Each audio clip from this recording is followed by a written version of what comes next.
Today on Answers with Bayless Conley. You don't have to be a celebrity. You don't have to be a CEO. You don't have to be a person of influence, friend. You may not have wealth. You may not have intelligence. You might just have a lifetime full of baggage, but you're still loved.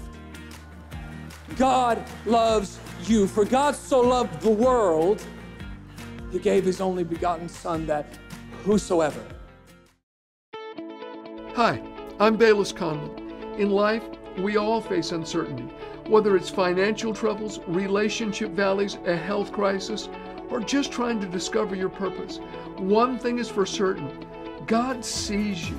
He loves you, and no matter what you're facing, He has the answers.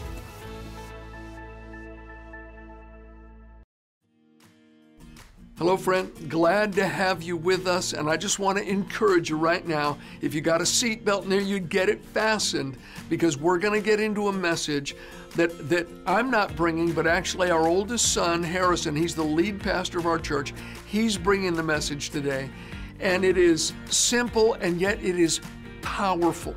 It's going to begin with what's been referred to as the most well-loved, most well-known verse in the Bible. And I'll tell you, some of the stuff that he brings out of this, it is so encouraging and so strengthening. So get ready. We're going to get into that message right now.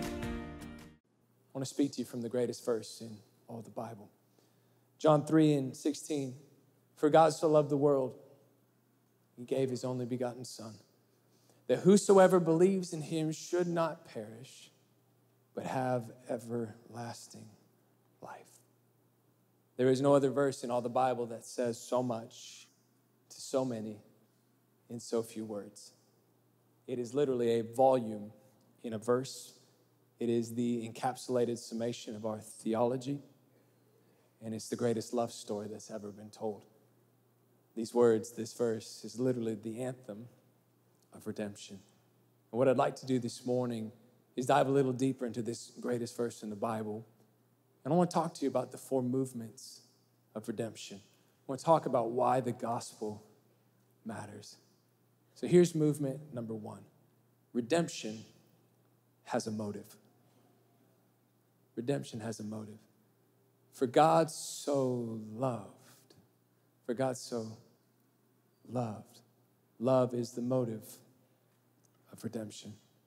And the love of God is a wonderful thing. There is nothing like it in all the world. There is nothing that can be compared to it, because this love finds its source in God Himself. And please understand that God does not need outward motivation to express and or exercise His love. No, He loves because love is a part of His nature and His character. 1 John chapter 4 says, God is love. And His love is a perfect love. And it's an unchanging love. The love of God has no beginning and it'll have no end. And God's love cannot change because God cannot change. His love cannot change for the better because God in His nature is already the totality and perfect embodiment of excellence. And His love cannot change for the worse because there is nothing in God to harm Himself or to go contrary to His character. And as we consider this, we must echo with the writer of Hebrews and say His love is the same yesterday, today, and forever. And friend, that's good news. The love of God is stronger than sin. It's deeper than sorrow. It's better than life, and it is mightier than death. So let me ask you this morning, do you know the love of God? Have you experienced the love of God? And as you begin to formulate a response to that question, let me remind you that God does not love us because we're valuable, but rather we are valuable because God loves us. God's love does not exist on account of our character, but rather it exists on account of His character. Can I say this? God doesn't love us because Jesus died for us, but rather Jesus died for us because God loves us. Are you seeing this pattern here? God is the great initiator. It begins with Him, and He doesn't need us or any other created thing to motivate Him to love or to redeem. He is motivated simply on the basis of Himself. We don't have to persuade Him to love. We don't have to entice Him or incentivize Him to love. No, He is moved all by Himself. In the Old Testament, David, the psalmist, he picks up on this. He writes in Psalm 18 and verse 19, speaking of God, he says, He delivered me because He delighted in me. I love this. He delivered me because he delighted in me. Notice all the onus is on God. He didn't deliver me because I delighted in him, not because I deserved to be delivered. No, he delivered me because he delighted in me. Our actions do not motivate God to love. He's moved to action because of his own love. He's moved all by himself, by his nature, and by his character. So once again, we echo 1 John 4 and say, God is love, and we love him because he first loved us. Because of sin, we found ourselves on the trash heap of life. We were dead in our sins and in our trespasses. But God, with great love with which he has loved us, even when we were dead in our sins and in our trespasses, has made us alive together in Christ Jesus. And many of us can look at our lives and we go, we are the testimony of his grace. But yet we're still so aware of our brokenness. Yet so many of us are still so aware of our past and so aware of the sin. And we see our sin and we see our brokenness and we go, God, why? Why do you even care? Why would you save us? And God looks at us and he says, because I made you. And because I love you. And because you are mine. In this is love. Not that we loved him, but that he loved us. And he sent his son to be the propitiation, the covering for our sins. His love is transformative. His love sees us where we are and loves us where we are. His love sees us as we are, not as we should be, but his love is so magnanimous. It is so rich in nature. It never leaves us as we are, but immediately goes to work from the inside out, molding us, shaping us, transforming us into the image of Jesus. But here's movement number 2. Redemption has a target. It has a target. For God so loved the world. The world. Love is the motive of redemption, but the world is the target. And to understand why we are the target of God's redemption, we must first have a correct understanding of who God is. Because you know what? God is not who you think he is. God is who he says he is. So we need to have a clear understanding of who he says that he is. Because the more people I speak to, the more I'm growing convinced that we need a regular reminding and reshaping in our thinking when it comes to how we view God. Now, if I were an old preacher, which I'm not, but if I were an old preacher, I might say it like this. The reason God came from nowhere is because there wasn't anywhere for him to come from. And coming from nowhere, he stood on nothing. And the reason he stood on nothing was because there was nowhere for him to stand. And standing on nothing, he reached out where there was nowhere to reach, and he caught something where there was nothing to catch. And then he took that something and he hung it on nothing and he told it to stay there. And then standing on nothing, he took the hammer of his own will and he struck against the anvil of his omnipotence, and sparks flew therefrom, and he caught them on the edges of his fingertips. He looked at them and then flung them into space, thus bedecking the heavens with stars. And nobody said a word because there wasn't anybody there to say anything. So God said to himself, that's good. Now, hear me.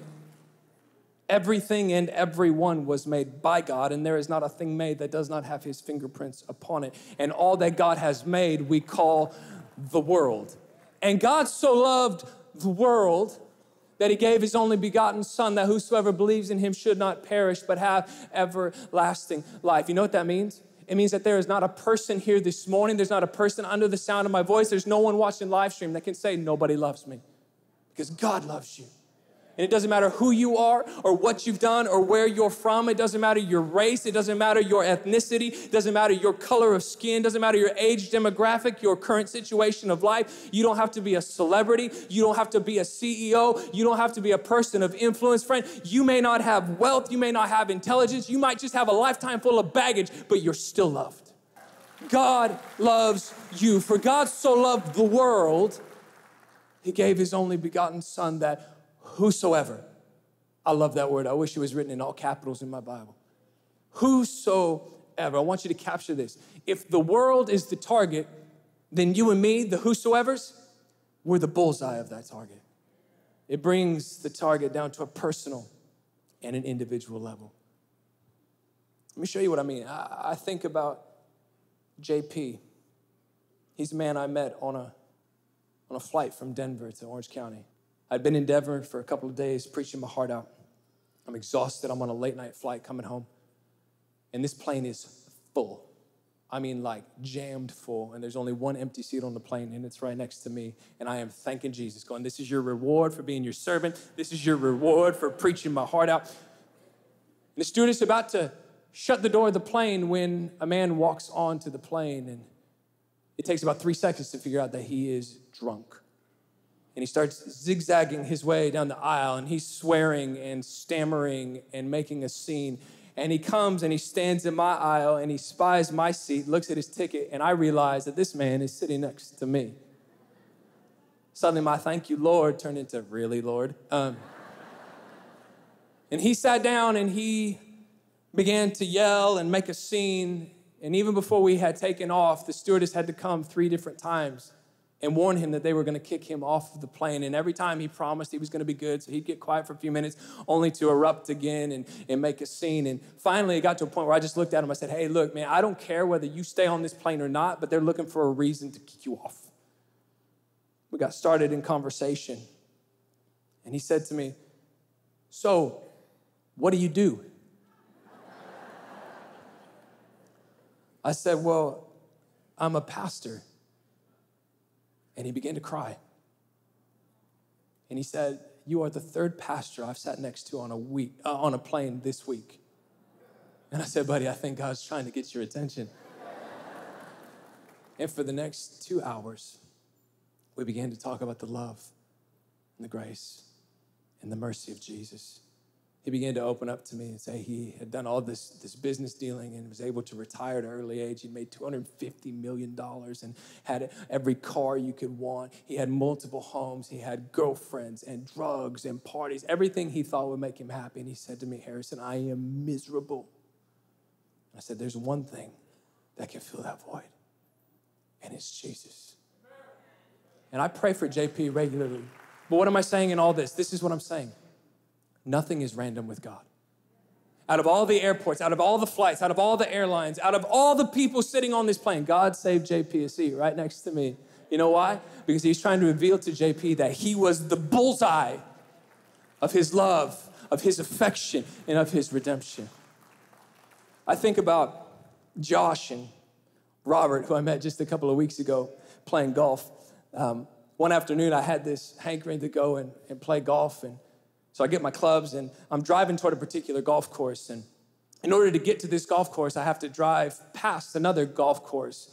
And as I was driving past the one golf course, I thought to myself, I'm so glad I'm not playing there. It's going to be crowded. If I played there, it's going to take like 5.5 hours. I'm on my way to the golf course I want to go to. And I'm almost there when I feel the Holy Spirit speak to me and say, turn around, I want you to go play at the other golf course. And I'm like, I didn't even think you cared about golf. Like, really?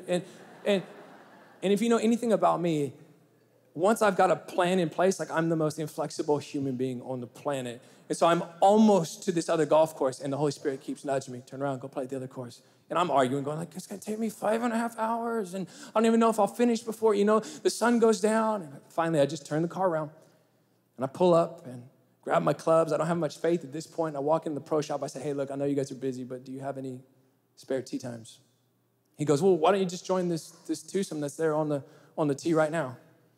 Oh, all right, I walk on the tee box, and immediately I know this is going to be a great round because these two guys are friends, and they are bantering back and forth and cursing at each other, and I'm like, this is my type of game. I'm going to enjoy this. And we get done with the first hole, and literally we're on the second tee box, and one of these guys, out of his bag, pulls out a bong this big, like the biggest piece of drug paraphernalia I've ever seen, and he pulls this thing out, and he lights up, he's like, doing his thing.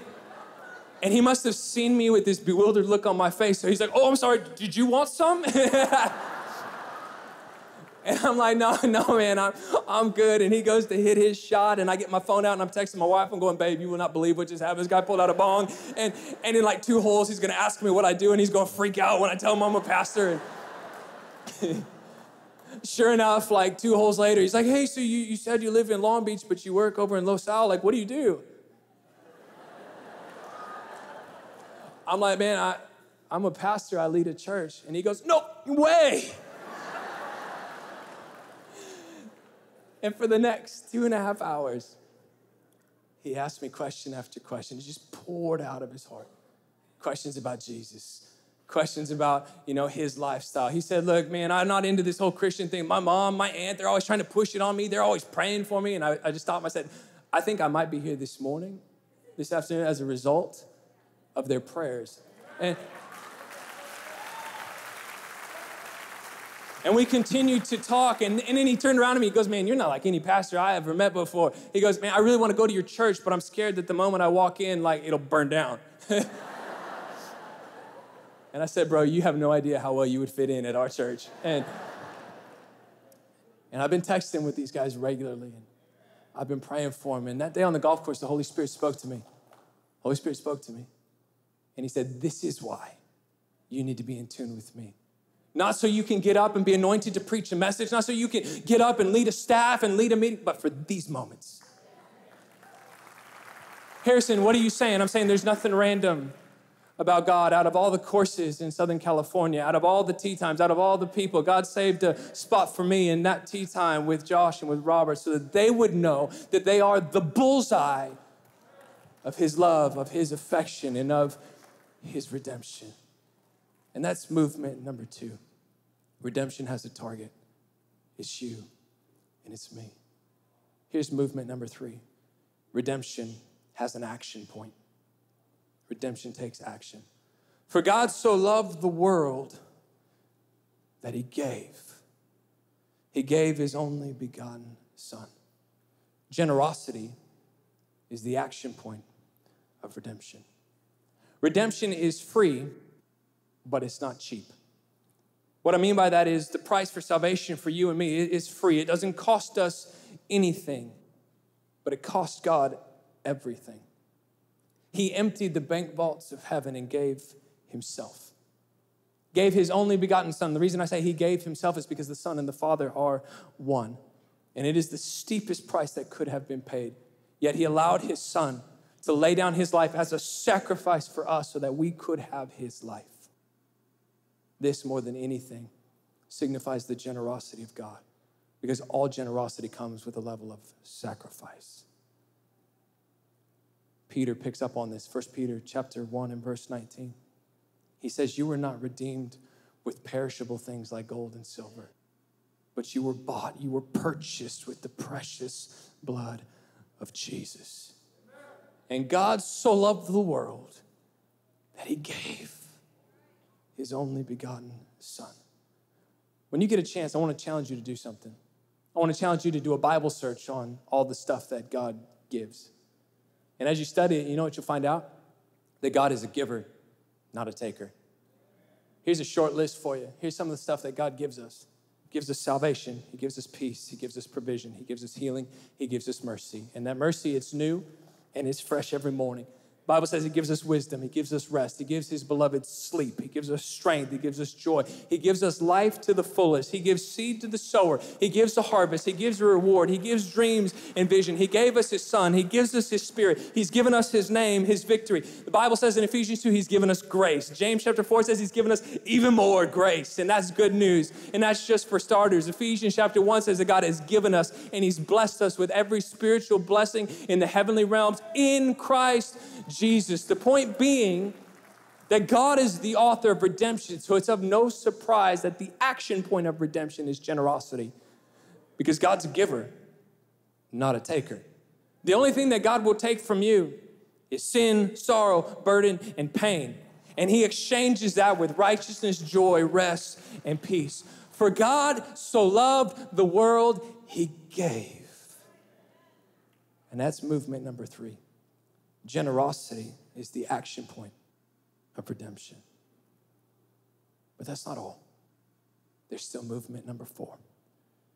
Movement 4 is redemption has a purpose. Redemption has a purpose. For God so loved, that's the motive. He loved the world, that's the target. That he gave his only begotten son, that's the action. That whosoever would believe in him should not perish, but have everlasting life. The purpose of redemption, the purpose of the gospel is so that men and women would have a different outcome. So that you and I would have a new course to run. Let me maybe explain it by saying it like this. The gospel is actually bad news before it's good news. Let me explain. You ever go to the doctor's office because you've had some symptoms, you're not sure what's going on in your body, and you go in there, they run their tests, and they come back and they give you a diagnosis, which is usually bad news. Hey, this is what's going on in your body. And when we get that bad news, we feel the weight of it. We feel the gravity of it. And we're like, oh my goodness. But then the doctor will say something to the effect of, this is the diagnosis, but I have a prescription. And if you take this prescription, if you do these steps, that diagnosis will go away. Sometimes we have to feel the weight of the bad news before we understand the gravity of the good news. And the gospel works the same way. It's bad news before it's good news. The wages of sin is death. That's bad news. But the gift of God is eternal life in Christ Jesus our Lord. That's good news. And that's the gospel. The gospel is all about the great exchange. That God took our sin and our shame, placed it upon Jesus, took his righteousness and put us on. That's the gospel. The great exchange. Moving from death into life. I was dead in my sins and in my trespasses, but I've been made alive together in Christ Jesus. It is by grace through faith I've been saved, not of works. It's the gift of God. Please make no mistake, the gospel is not about behavioral modification. The gospel is not about making bad people all of a sudden become good people. That is not the gospel. The gospel is about making dead people come back to life. The gospel is about a different outcome. We were once in the kingdom of darkness, but now we have been taken out and transposed into the kingdom of his son, the kingdom of light. The psalmist says it like this: my outcome was I was in the miry clay, but he took me out and he set my feet on a rock. Different outcome, friend. That's the gospel. It's bad news before it's good news. And you and I have experienced this redemption. You and I, those that have put our trust in Jesus, we understand the weight of the gospel. We understand the weight of the good news because we know where we were before he saved us. And now that we've experienced it, we've been tasked with taking it to a world around us. Jesus said, freely you've received my love. Now freely you get to give it. That was Harrison, our oldest son, and what a message that was. I love it when he or anyone else talks about Jesus. My friend, the gospel is life-changing. If you've never opened your heart to the Savior, why don't you do it right now? I mean, you could be anywhere, you could be doing anything, and you're listening to me right now. I want to submit to you, that's not a coincidence. The God of the universe knows your name. He knows the circumstances of your life. He loves you. He wants to help you, and he wants to know you and you to know him personally. He wants a relationship with you. And that comes when you embrace his son, Jesus Christ. I want you to open your heart right now and pray with me. If you've never made Jesus the Lord of your life, here's your opportunity, friend. And I want to warn you ahead of time, get ready. Things are going to change, and God does it from the inside out. And I just want to pray for you in general as well. Would you pray with me? Maybe even put a hand over your heart. Just say this after me. Say, oh God. Say it out loud. Oh God. Forgive me for my sins. I ask you right now, come into my life. I believe Jesus Christ is your son. Just go ahead and say it. Jesus, thank you for loving me so much that you would die for me and take my place on the cross. I believe you were raised from the dead, and I ask you now to come into my life, be my Lord and my Savior. Now let me pray for you. Father, I pray for my friend right now that's watching, whose heart has been touched. I ask you to bless them, God. Wherever they might be struggling, I ask that you would bring help to them. Father, however you choose to bring it, I pray that you would bring help to them. I pray that they would feel lifted in their spirit, that depression would go from them, and peace would replace that depression and that heaviness. God, I ask you to open doors of blessing that no man can shut, and show yourself strong in their life, in the mighty name of Jesus. Amen. And I just want to say, you may be a person that watches us all the time and you support us. I just want to say thank you, thank you, thank you. We could not do what we do without partners, without people like you that actually help us take this message around the world. And if you've never shared and participated in this, I want to invite you to become a partner with us. In fact, maybe go online right now. Take a moment and do it. And give something, sow a seed toward the gospel, towards changing someone else's life. That's what this is about. I want you to be a partner with us as we take a living Jesus to a dying world. We have a daily email devotional that I believe can be of great benefit to you. You know, when we take God's Word in every day, it helps us become established in the Lord. Make room in your daily schedule for God's Word by signing up for Bayless's devotionals, available on your phone, tablet, or PC.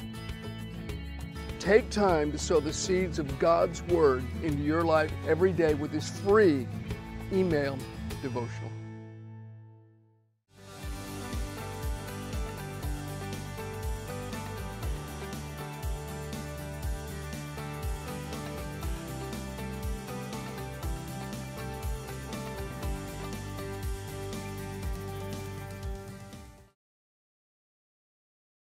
If you don't have a copy of my daily devotional, Answers for Each Day, I'd like to encourage you to get one. It's a way to help discipline yourself to get some of the Word of God into your heart every day. And you know, the Scripture says that the inward man is renewed day by day. Jesus said man doesn't live by bread alone, but by every word that proceeds from the mouth of God. So you can get your daily spiritual bread, at least part of it, by reading that daily devotional every morning or every night. I give some thoughts. We share a bit on different scriptures and principles from the Bible. It'll be a blessing to you. Use the information on the screen to get your copy of Bayless Conley's devotional book, Answers for Each Day, for the special price. Start each day by focusing on God's truth and building a stronger faith in God.